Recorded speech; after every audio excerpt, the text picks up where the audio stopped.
But at the end of it, I don't want to go because these things are all, the tapes are available, the records are there. In fact, only about 2 weeks ago I saw a set of the records again. The transcripts are available. But we talked about the Nigerian situation. And certainly, at the end, everybody says, oh, you told them this, you did that. The fact was that our case was so clear that I actually believed at the end of Aburi that the problem was not Gawon, but probably some ambassadors in Lagos who were pressing on something else. Because we understood each other. We agreed on every single point.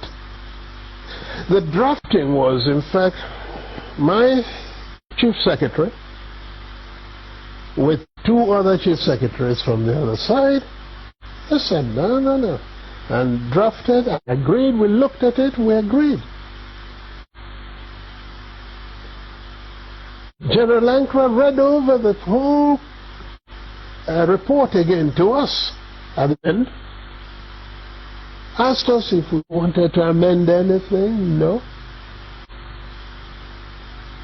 At the end of all that, the position was so good that actually Ankra drove Jack Gawon and myself to the airport. Jack was sitting on his left, I was sitting on his right. He was in the middle. And in the course of that journey, at a point, General Ankra shook his head and said, oh, thank you. Thank you. If only we can go on like this, everything would be all right. I believe I was the one. As I do now from time to time, I go for the dramatic. Suddenly I picked up Gawon's hand, put it on Ankra's lap, brought my other hand, placed it on it, and I said, General Sir, hold us together, I want to say something. So General Ankra put his hand on top of the 2 hands, and I said, General, I want to assure you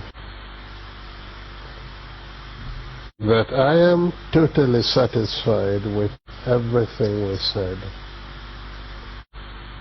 I will even go further and say to you something I did not say at the conference, and that is that once we have implemented everything we have said, I would ask you for one favor and one favor only. And that would be to be the one to propose Jack Gawon as a head of state of Nigeria. It was a 2-day conference of peers and old mates, but its aftermath produced even further controversy. When we came back, Ojukwu did not go to make the statement he made first, virtually giving the impression that we've agreed for a confederation to move apart, etc., which was really not in exactly that.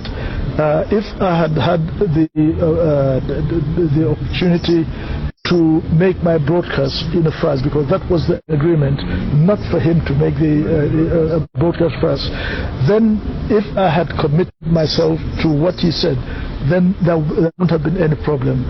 But he went and said certain things that certainly looked wrong, and therefore we saw in practically everything he did, I think it was for to play up to the gallery, not being sincere. At Aburi, yes, we agreed. on area commands for the armed forces.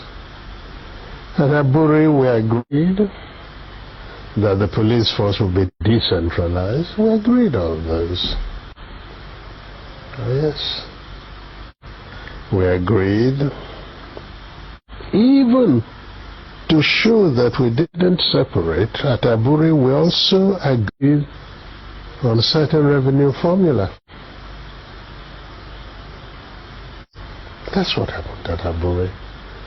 Aburi again, because I always end up, it sounds odd today, but I always end up by saying I must have been naive, because I believed actually that that would be the end. I'll confess to you, when I got back to Enugu, oh yes, I had a party, believing that probably the danger was over. That's what we thought. Until they then began to deny everything. It was the denial of Nigeria that made me publish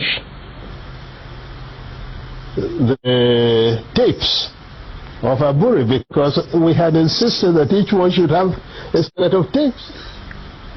Everybody talks about confederation. Go and look at the transcript. There is no time that the word confederation came from my lips. In broad terms, Aburi changed the title of head of state from Supreme Military Commander to Commander-in-Chief, gave the regions control over internal affairs, and concurrence of each region was now required for any decision affecting the whole country.